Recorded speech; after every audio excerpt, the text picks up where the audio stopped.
اللہ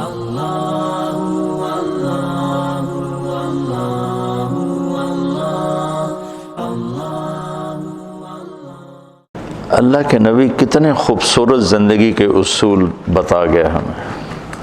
لقد کان لکم فی رسول اللہ اسوۃ حسنہ، اور لقد یہاں جب لام بھی تاکید کا، قد بھی تاکید کا، جب دو اکٹھے ہوتے ہیں تو قسم کا معنی بنتا۔ تو اللہ تعالیٰ قسم اٹھا کے فرما رہے ہیں لکم، تمہارے نفع کے لیے۔ تو یہ نفع والا لام ہے کہ تمہارے نفع کے لیے ہے، اور سر خاص طور پر تمہارے لیے کہا جا رہا ہے۔ فی رسول اللہ اسوۃ حسنہ، ایک اسوہ کا مطلب ہے نمونہ، حسنہ کی جگہ کاملہ کا لفظ بھی آ سکتا ہے کہ مکمل نمونہ ہے۔ مکمل کا لفظ ہیوی ہے، حسنہ کا لفظ پرکشش ہے، خوبصورت۔ اور خوبصورتی ہر انسان کی کمزوری ہے۔ ہر انسان، مرد ہو یا عورت، بچہ ہو یا بچی ہو، خوبصورتی کی طرف کھنچ جاتا ہے۔ وہ کسی رنگ میں بھی حسن ہو تو انسان اس کا دیوانہ بن جاتا ہے۔ ایران کے بادشاہ نے ایک شعر کہا، در ابلک کسے کم دید ابوت۔ ابلک موتی کبھی کسی نے دیکھا ہے؟ ابلک کالا سفید۔ تو اس نے شعراء کو بلا کر کہا کہ اس پہ مصرع مکمل کرو، مجھ سے نہیں ہو رہا۔ تو سارے شعراء عاجز ہو گئے، کہا اس پہ کوئی ہے نہیں۔ تو ہندوستان سے تعلقات تھے ایران کے بادشاہوں کے، تو اس وقت اورنگزیب کی حکومت تھی۔ تو اس کی بیٹی تھی زیب النساء، بہت بڑی شاعرہ۔ تو دربار میں یہ مصرع پہنچا، کوئی شاعر نہیں لگا سکا۔ تو اورنگزیب نے کہا وہ زیب النساء کو دے دو۔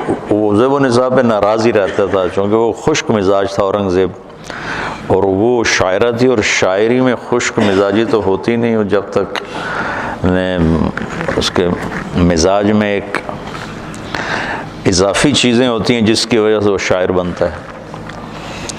تو اس کے سامنے مصرع پڑھا گیا، در ابلک کسے کم دید ابوت۔ تو اس نے بغیر سوچے کا ولے اشک بتان سرما آلوت۔ واہ، کہ کسی نے ابلک موتی دیکھا ہے؟ تو اس نے فوراً مصرع جوڑا، ہاں، معشوق کی سرمگی آنکھ کا نکلا ہوا آنسو۔ تو کمال ہے، جب اب یہ ایسا حسن تھا کلام کا کہ بادشاہ نے جب یہ سنا تو وہ پاگل ہو گئے۔ انہوں نے کہا میں زیب النساء سے ملنا چاہتا ہوں۔